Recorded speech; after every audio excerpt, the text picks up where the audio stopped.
Bon les gars, cette vidéo est clairement d'utilité publique parce que dans celle-ci, je vais vous montrer par A plus B que le finastéride, contrairement à ce que certaines personnes pourraient croire, prolonge la vie des individus qui l'utilisent. Et c'est particulièrement important parce que le finastéride vise un groupe démographique bien particulier qui est les hommes. Et on sait que les hommes ont un taux de mortalité plus élevé.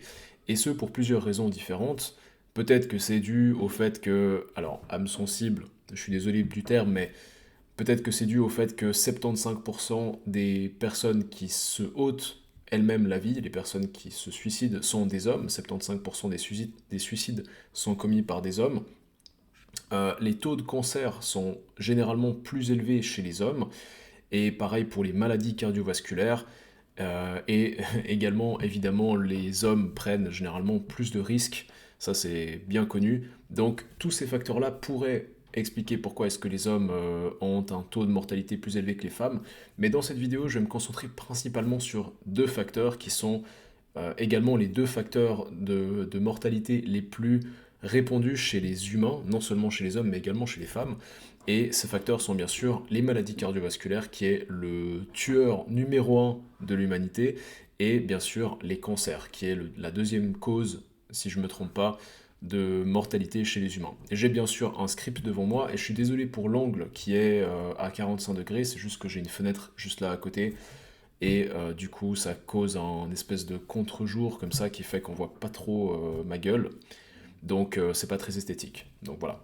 Et j'ai bien sûr mon script qui est devant les yeux, parce que ça risque d'être un petit peu compliqué de tout mémoriser, donc vous m'excuserez.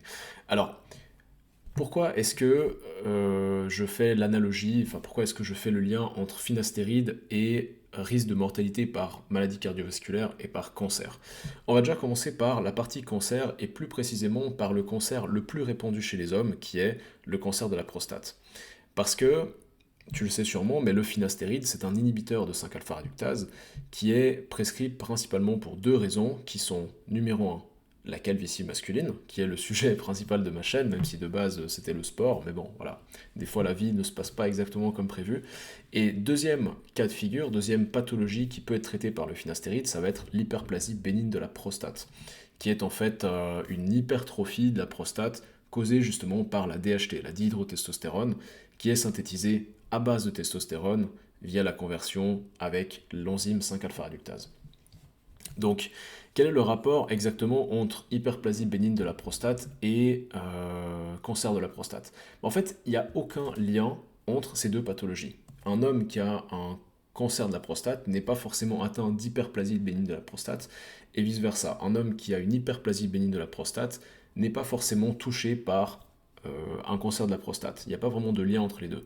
Par contre, ce qui est extrêmement intéressant, et c'est là qu'on va pouvoir créer un lien avec le finastéride, c'est que il existe une mutation génétique qui cause chez certains hommes une déficience en 5-alpha-réductase de type 2, qui est précisément l'enzyme que le finastéride inhibe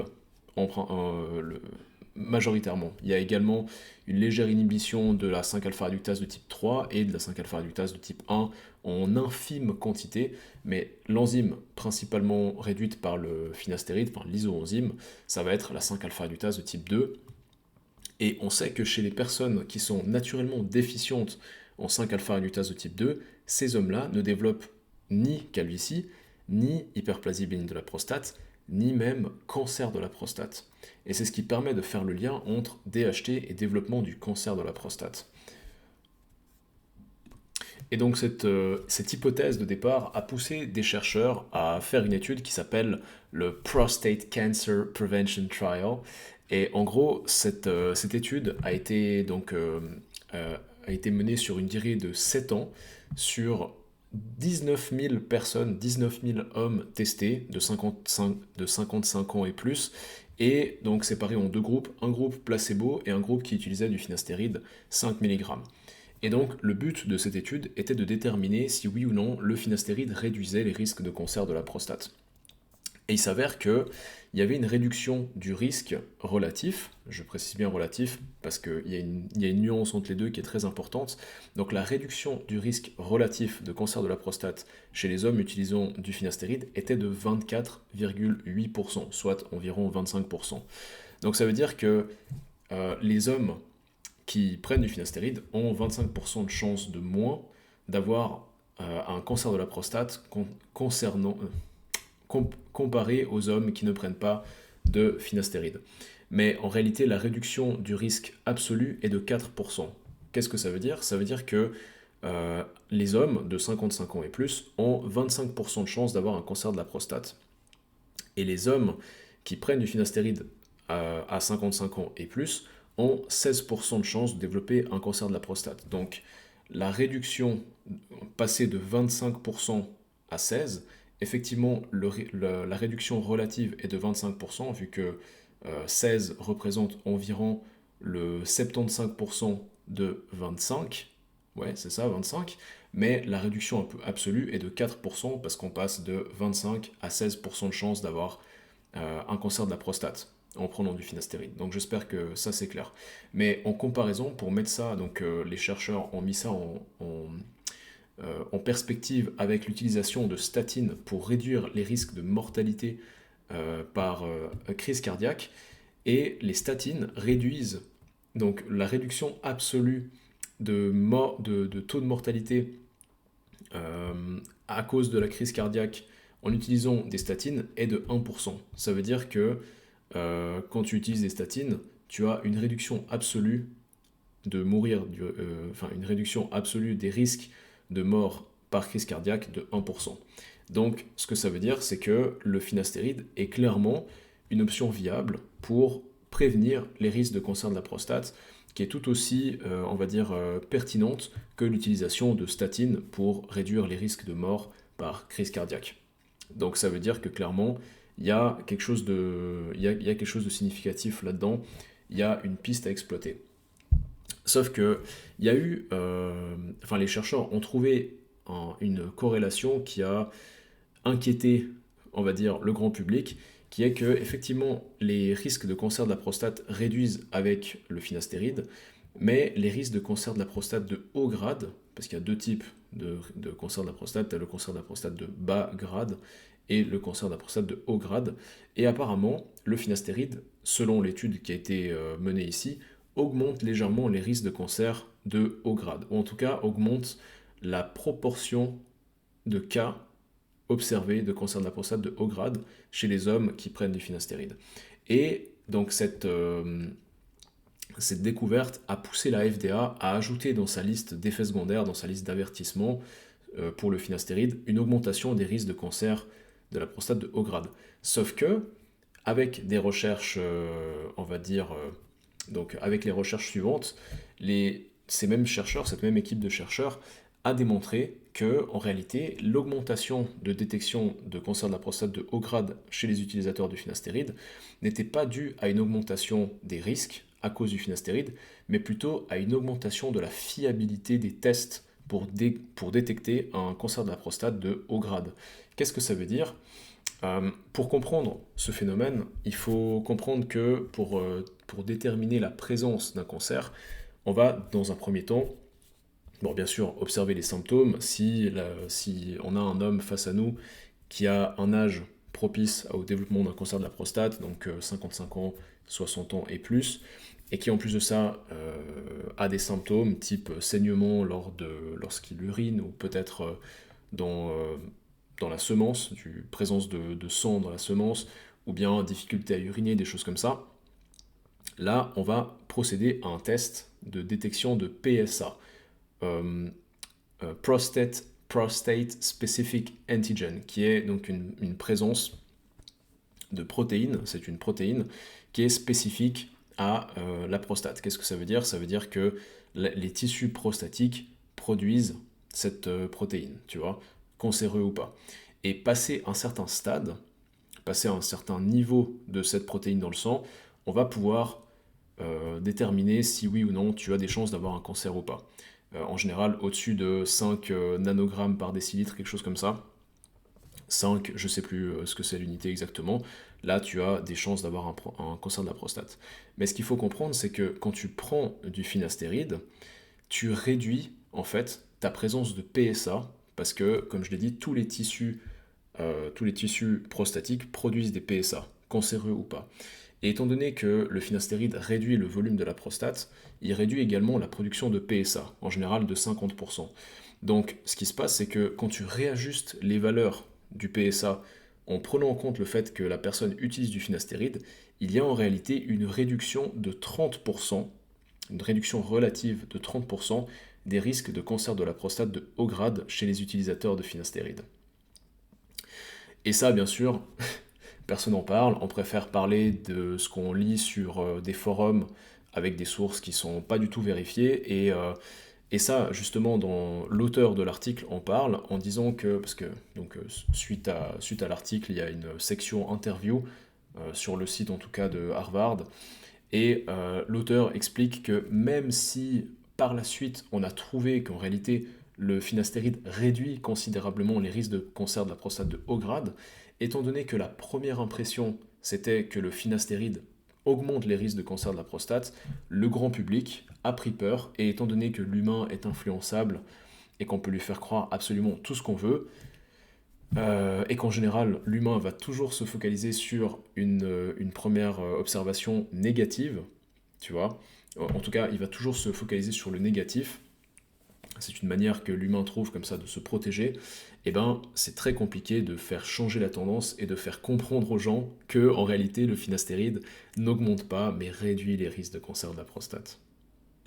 Et en plus de ça, étant donné encore une fois que le finastéride réduit le volume de la prostate, il rend non seulement la présence de PSA plus spécifique à la présence d'un cancer, mais en plus de ça, le finastéride va rendre la détection de cancer beaucoup plus précise durant les tests de biopsie. Parce qu'en fait, ce qui va se passer, c'est que quand tu fais un test de PSA et que tu vois qu'il y a une détection une présence potentielle de cancer, le médecin va passer par deux autres tests qui sont le premier, le test de palpation. Donc, je ne vais pas te faire un dessin, mais voilà. Je pense que si tu es un petit peu renseigné, tu sais comment atteindre la prostate avec ton doigt. Enfin, je ne sais pas si tu l'as déjà fait, mais ça te regarde. Mais bref, donc c'est un test de palpation, et le finastéride rend la détection de cancer de la prostate plus facile avec le test de palpation, étant donné qu'il y a moins de tissus sains présents, relativement, tu vois, étant donné qu'il y a une réduction du volume de la prostate. S'il y a un cancer de même taille, si tu as une prostate qui a la taille d'une balle de tennis et une prostate qui a la taille d'une balle de ping-pong, et que les deux contiennent un cancer qui a la taille d'une bille, tu vois, et ben une bille dans une balle de tennis versus une bille dans une balle de ping-pong, qu'est-ce qui sera plus facile à détecter, tu vois, en palpant comme ça. Et aussi, pareil, si le deuxième test qui va être fait, enfin plutôt le troisième, ça va être une biopsie. Et la biopsie, comment ça se passe? Tu vas venir chercher avec une aiguille un échantillon de tissu prostatique, tu vois. Donc, si, admettons, tu as une balle de tennis avec une bille ici, tu vois, donc si on représente la prostate et la bille, c'est le cancer, et que tu viens piquer là, alors que la bille elle est ici, ben, tu vas venir prélever du tissu, mais il n'y aura que du tissu sain. Tandis que si tu as une balle de tennis, non, une balle de ping-pong et une bille, et que tu viens piquer, tu as plus de chances d'arriver sur la bille que si tu piques une balle de tennis. Tu vois ce que je veux dire? J'espère que mon analogie est claire, mais en gros, tout ça pour dire que le finastéride n'augmente pas les risques de cancer de la prostate, mais plutôt augmente la fiabilité des tests du cancer de la prostate. Et c'est ce que démontre l'étude ici. Et c'est la conclusion que formule l'auteur de l'étude. Mais maintenant, qu'en est-il des risques de maladies cardiovasculaires, est-ce que le finastéride permet de prévenir également les risques de maladies cardiovasculaires, étant donné que c'est, comme je l'ai dit tout à l'heure, la cause de mortalité numéro 1 chez les humains, en tout cas dans les pays occidentaux. Eh bien, on a fait un constat, enfin, une équipe de chercheurs a fait un constat qui était que les utilisateurs de finastéride avaient un taux de cholestérol LDL, donc ce qu'on appelle le mauvais cholestérol, de 30 points inférieur aux hommes qui ne prenaient pas de finastéride. Et ça me rappelle quelque chose, étant moi-même utilisateur de finastéride, j'avais fait un bilan sanguin où j'avais testé mon cholestérol, et mon médecin m'avait dit que mes valeurs, bien que dans les normes, étaient des valeurs que d'habitude tu ne vois que dans des manuels. Tu vois, ce sont des valeurs qui sont d'habitude théoriques, parce qu'il m'a dit, en pratique, jamais vu quelqu'un avec un taux de cholestérol LDL aussi bas. Et peut-être, est-ce que ça a un lien avec mon utilisation long terme de finastéride? Je ne sais pas. Mais en tout cas, les preuves montrent que c'est probablement ça parce que justement, le finastéride réduit le cholestérol, le mauvais cholestérol chez les êtres humains. Et donc, une équipe de chercheurs a voulu déterminer quels étaient les mécanismes d'action derrière ce finastéride qui réduirait la présence de cholestérol. Et en ayant fait donc une étude qui... Donc le but de l'étude, c'était de voir l'impact d'une alimentation, on va dire, typique américaine, tu vois, donc riche en acides gras saturés, donc pro-cholestérol en gros, et l'utilisation de différentes doses de finastéride.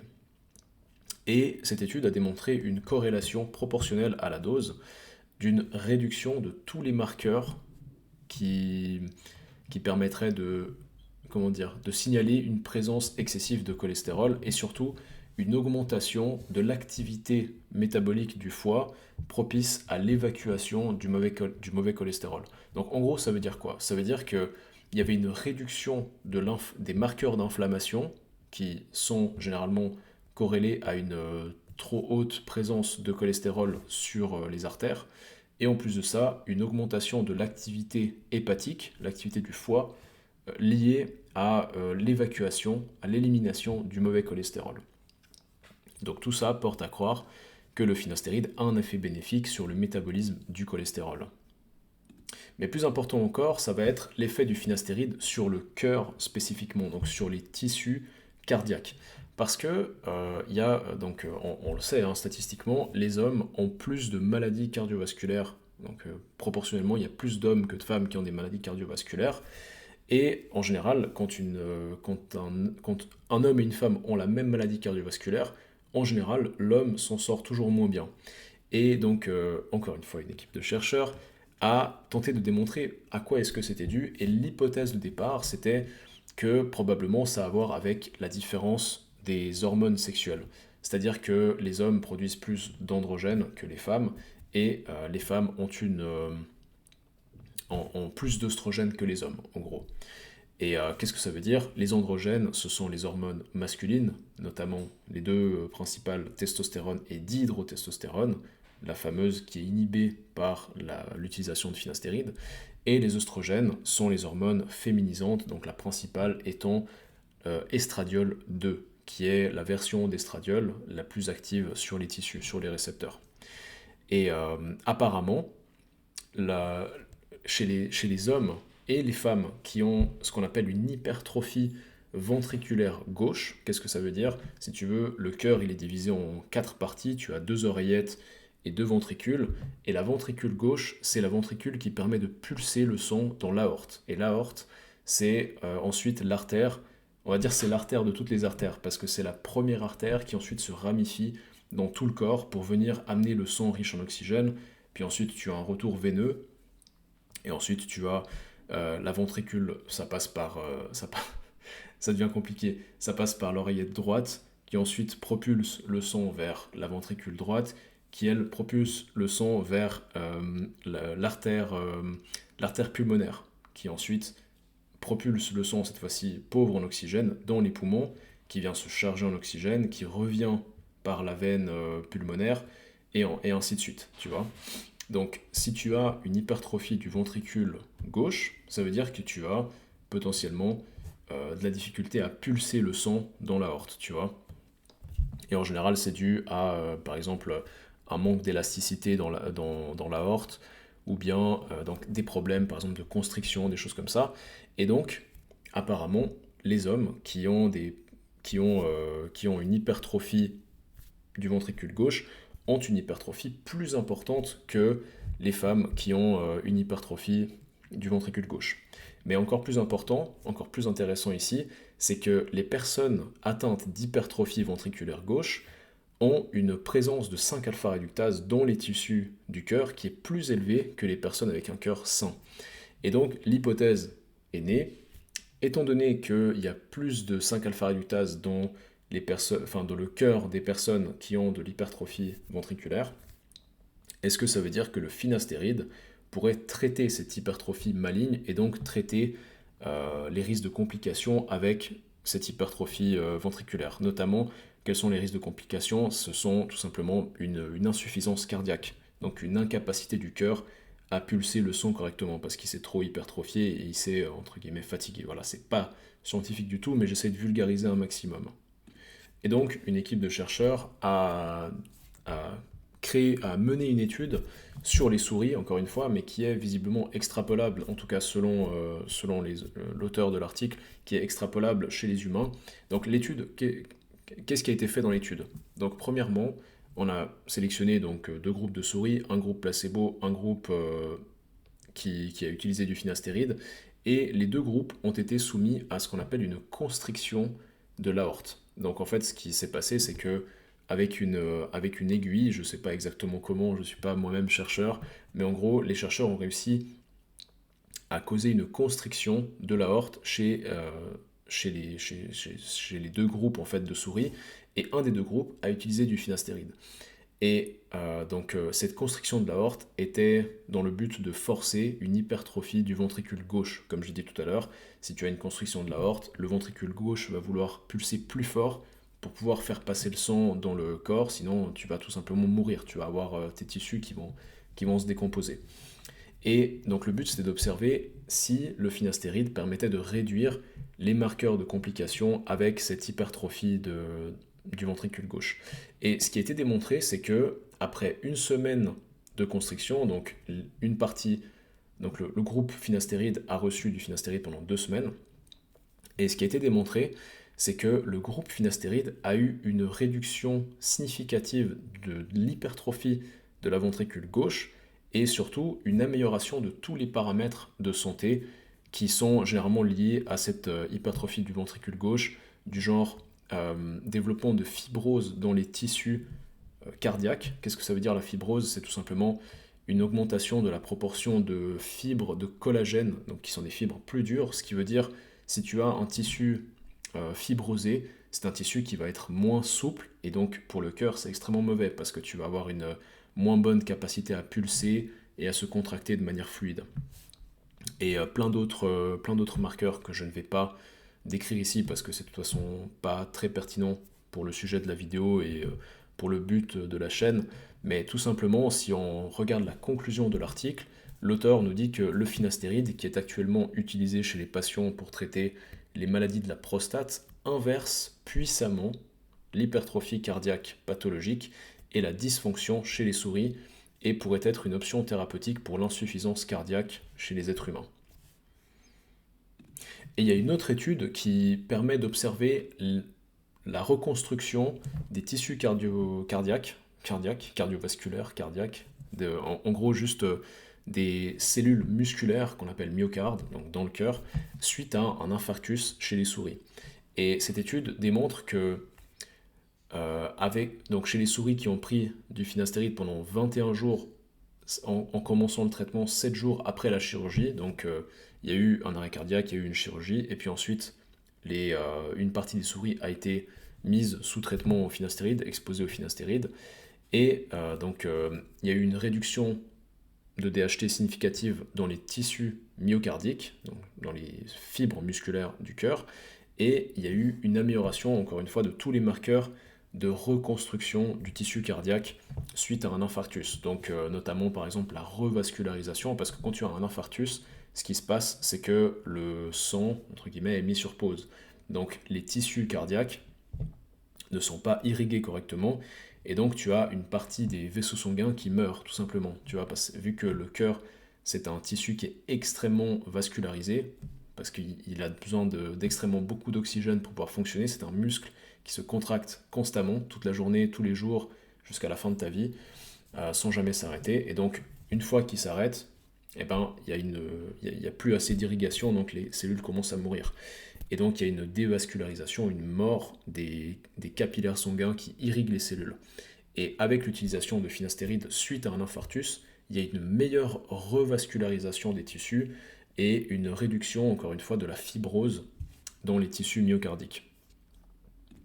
Et en soi, je pourrais m'arrêter là, et c'est déjà amplement suffisant. On vient de voir que le finastéride réduit les risques du cancer le plus répandu chez les hommes et réduit les risques de maladies cardiovasculaires.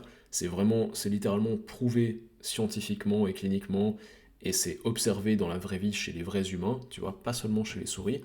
Mais je vais continuer en parlant d'un autre type de cancer qui est le cancer gastro-œsophagien.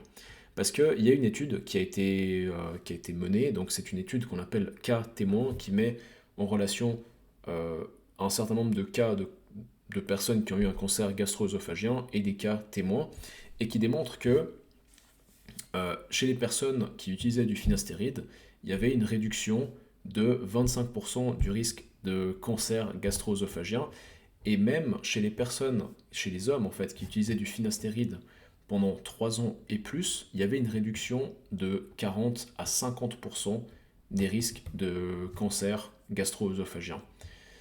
Et ce qui est assez intéressant, c'est que ces résultats ont été surtout observés avec les personnes qui utilisaient du finastéride, mais la prévention de risque de cancer gastro-œsophagien était moins importante chez les utilisateurs de dutastéride, qui est considéré souvent comme le grand frère du finastéride, qui est en fait un inhibiteur de 5-alpha-adutase qui fonctionne exactement pareil que le finastéride, mais qui réduit la DHT de manière encore plus importante. Pour donner du contexte, le finastéride réduit la DHT de 60 à 70%, tandis que le dutastéride peut réduire la DHT jusqu'à 98%. Et visiblement, même si le dutastéride est plus puissant que le finastéride, il n'a pas un effet aussi bon que le finastéride sur la prévention des risques de, euh, de cancer gastro-œsophagien. Et il y a même certaines études préliminaires, bien sûr, qui sont faites en cuve, donc in vitro, qui démontreraient un effet préventif du finastéride sur les mélanocarcinomes, sur donc les cancers de la peau.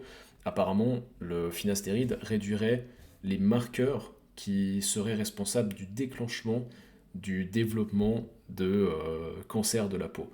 Donc, je pourrais m'arrêter là, encore une fois, mais je vais aller encore plus loin et parler de l'effet psychologique de la calvitie chez les hommes et pourquoi est-ce que le finastéride pourrait même réduire le taux de mortalité chez les hommes en réduisant les risques de dépression et donc, par définition, par extension, les risques de se ôter la vie, en fait, les risques qu'un homme se ôte la vie. Ce qui est un sujet extrêmement sérieux et je pense qu'il faut qu'on en parle parce que je sais qu'il y a une rumeur qui tourne comme quoi le finastéride augmenterait les risques de suicide, mais je vais te montrer ici qu'en fait c'est plutôt dans l'autre sens que ça se passe.